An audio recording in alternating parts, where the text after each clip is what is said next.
Let me tell you about the best Saturday had in years. I was sitting in a wedding venue, white flowers everywhere, soft music playing, guests in their finest clothes, and I was holding an envelope. Not my wedding, not my flowers, not my guests. And that envelope? It was about to change everything. But before I get to that, I need to tell you how I got there. Because the story doesn't start in that wedding venue.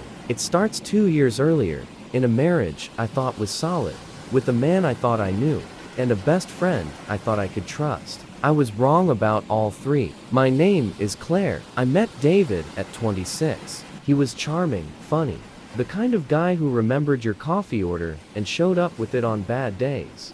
We dated for 3 years before he proposed. Got married in a small ceremony in upstate New York. Bought a house in Connecticut. Got a dog named Biscuit. I wasn't naive. I knew marriages took work.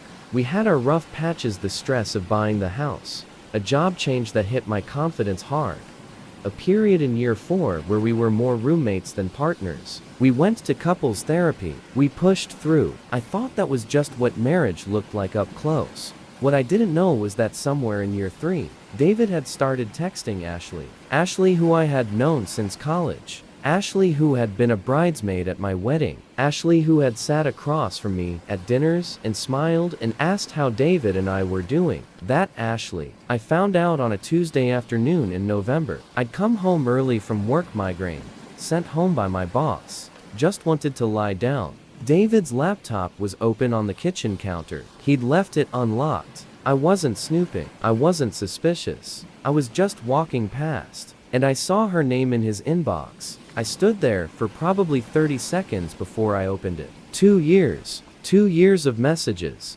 Hundreds of them. The kind that are specific and intimate and completely unambiguous about what they were to each other. I sat down on the kitchen floor. Biscuit came and put his head in my lap. I sat there for a long time. I didn't confront David that night. I needed to think. I needed to know exactly what I was dealing with before I said a single word. I called my friend Jessica and told her everything. She came over that night. Jessica is the practical one. She said, before you do anything, you document everything. So I did. Over the next 2 weeks, I made copies, screenshots, records, everything. I also quietly talked to a divorce attorney just to understand my options, just to know where I stood. And then I confronted David. He denied it at first. Then he admitted it. Then he cried. Then he said it was over.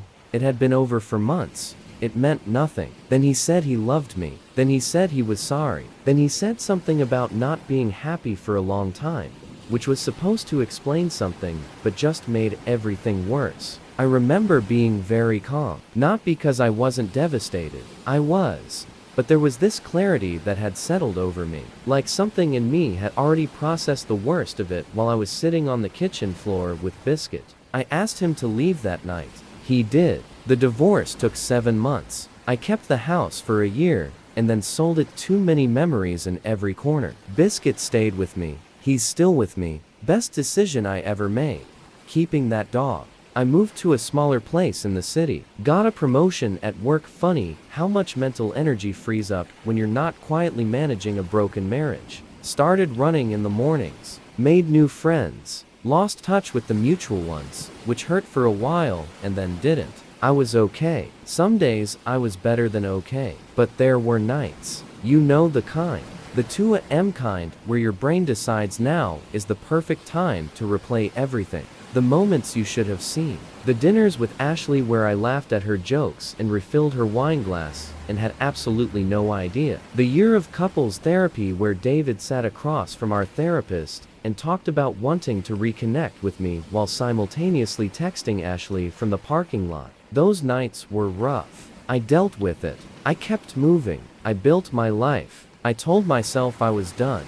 2 years after the divorce, on a random Wednesday, Jessica called me. I could tell from her tone immediately she had something to say, and she was trying to figure out how to say it. Okay, so, don't freak out. What? Ashley is getting married. I was quiet for a second. Okay. To someone new. Someone she apparently met after after everything. His name is Ryan. He's like, very successful, finance guy. She's been posting about him for months. What happened with David? After a pause, they broke up. Like, pretty quickly after you guys split. Apparently she ended it. She ended it. 2 years of my marriage. For something she ended. I sat with that for a long time after I hung up. That cold thing settled back into my chest. Less like grief and more like something that needed to be resolved. I went to my closet. The folder was still there, exactly where I'd left it. I stood there looking at it for a while, and then I made a decision. I want to be clear about something. I didn't go to that wedding to cause a scene. I didn't go to cry or to confront Ashley or to make some dramatic speech. I went because Ryan deserved to know who he was marrying. That's it. Ryan had no idea. He was about to marry a woman who had spent 2 years being someone else's affair partner, and he deserved to make an informed decision about that.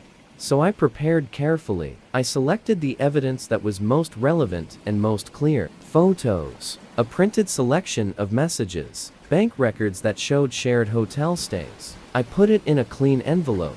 The night before the wedding, I sat at my kitchen table with Biscuit at my feet, and I thought about whether I was sure. I was sure. The venue was beautiful. Classic Connecticut, old money. Exactly the kind of wedding I would have expected Ashley to plan. I arrived during the cocktail hour. Simple black dress. Hair done but not overdone. I looked like any other guest who dressed appropriately for the occasion. Nobody questioned me at the door. I walked in with the group and just kept moving. I saw Ashley across the venue. She looked stunning. The dress was incredible. Her hair was perfect. She was laughing at something. Completely at ease. Completely in her element. I watched her for a moment. Then I looked for Ryan's family. The formal family introduction happened about 45 minutes in, right before guests were called to be seated. Ryan's parents were easy to identify. His mother was warm-looking, silver-haired. His father was tall and quiet, standing slightly to the side. I approached them, took a breath. I'm so sorry to interrupt, and I'm so sorry to do this here, but I need you to see something before this goes any further. I'm David's ex-wife. David was Ashley's. He and Ashley were involved for 2 years. While we were married, I handed her the envelope. She took it, opened it slowly. I watched her read the first page, then the second, then pass it wordlessly to her husband. I didn't say anything else. I just stood there. Ryan's father said something quietly to his wife. His wife said something back. His father took out his phone and walked a few steps away to make a call. A younger man, Ryan's brother, came over, and Ryan's mother handed him the envelope. His expression changed. He looked up, scanning the room. Word was moving. I could feel it before I could see it. The energy of a room shifting. Conversation stopping mid-sentence. Heads turning. And then Ryan appeared. He came from the direction of the bar, glass in hand, expression open and easy. He saw his family's faces. Stopped walking, said something. His brother handed him the envelope. I watched Ryan read. He read slowly, carefully, turned each page, looked at the photos. Then he looked up, found Ashley across the room. She'd noticed the cluster around his family by now. She was watching from across the venue with that particular kind of alert stillness when you can feel something is wrong, but you don't know what yet. Ryan walked toward her. The room went quiet the way rooms do when everyone simultaneously decides to stop talking. He stopped in front of her and said very quietly, very clearly, "Is this real?" Ashley's face went through several expressions in about 3 seconds. Confusion, recognition, fear, and then something that collapsed inward. "Ryan, is this real, Ashley?" Not a question anymore. She grabbed his arm, both hands. "Ryan, please. Please just listen to me. It was so long ago. It meant nothing. Ended it. I love you. I only love you. Please." He stepped back. She held on. "Please don't do this here. Please. Just 5 minutes. Give me 5 minutes and I can explain everything. Please, Ryan, please don't leave." His mother stepped forward. "Ryan." Just his name. Quietly, he looked at his mother, then back at Ashley. Ashley was crying now. Full tears, mascara starting to run. The bouquet clutched in both hands so tightly the flowers were crumpling. "Please," she said. "One more time." To the whole room, almost. "Please." Nobody moved. 200 guests standing in complete silence while the bride stood in her perfect dress and fell apart in front of all of them. Ryan said something to his father. His father nodded. They walked toward the exit together. The rest of his family followed. Ashley called after him, his name, over and over, getting quieter as he got farther away.